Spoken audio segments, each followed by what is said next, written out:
Hey friends, in our very last episode, we were marveling at God's breath, how scripture is God breathed, and as humans, how we are too, and asking God how we can be filled with more of his life-giving breath. And today I want to continue that thought with you as we cultivate wonder, looking at this concept of breath. And I'm actually going to read a few pages from my poetry collection, A Beckoning to Wonder. And these lines are from a poem titled What Continues. And it's really looking at the problems that we can find ourselves in. And sometimes our circumstances can just feel so heavy and overwhelming. Our mistakes can feel so problematic that we hide ourselves away or we try to survive without the breath of God that we desperately need. And so I want to read a few stanzas for you as we explore that idea. We of our choosing crash, cave, constrict, contract, try to survive oxygen deprived. He of his choosing offers fullness of breath, offers ongoing rescue to life again. God sought, shame-covered Adam and Eve. In brokenness they hid, yet God came to find them.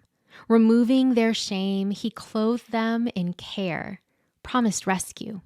God revealed himself to Cain and Abel, even outside the garden. Cain withheld worship, but called it good, stole breath from his brother when God didn't agree, wandered away afraid of the same sin-designed doom. Yet God marked him protected, eliminated his fear.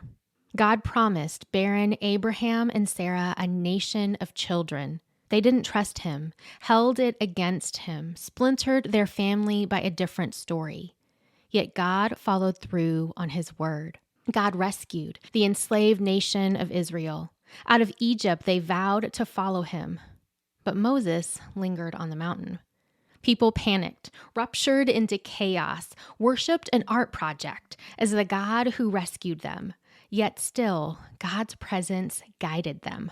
God cared for his hard-headed people as their sovereign king, led them in travel, went before them in battle, but other nations had human kings. Israel wanted to be like them. God warned them of their pending pain, and still they tore away.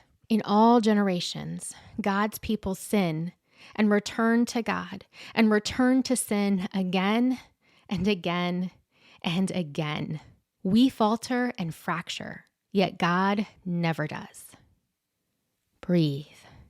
That cycle is familiar to all of us, but we don't have to pull ourselves away or become concerned by our own shortcomings because we can come back to God and breathe the life-giving oxygen he gives us. See, our stories falter and fracture, but God's never does. We see that on display in scripture, and we see that in our own lives as well. If you have a copy of A Beckoning to Wonder, you know that there's a list of scripture references that connect to each poem in the back of the book.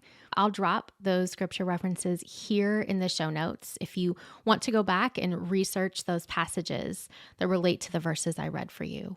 But I want to leave you with a verse from John chapter 10. It's verse 10. And it says, "The thief comes only to steal and kill and destroy. I come that they may have life and have it abundantly." God offers you life today. He offers you to receive life from him. And so we're going to ask him to show us if there are any ways that we've been trying to live without his oxygen, without his life-giving spirit, without his presence, or any ways that we've separated ourselves from his story. And so here's our question. And I encourage you to follow that conversation with God wherever he leads. God, will you show me? Are there ways I've been trying to survive oxygen deprived? And what do you offer me instead? Have a good talk.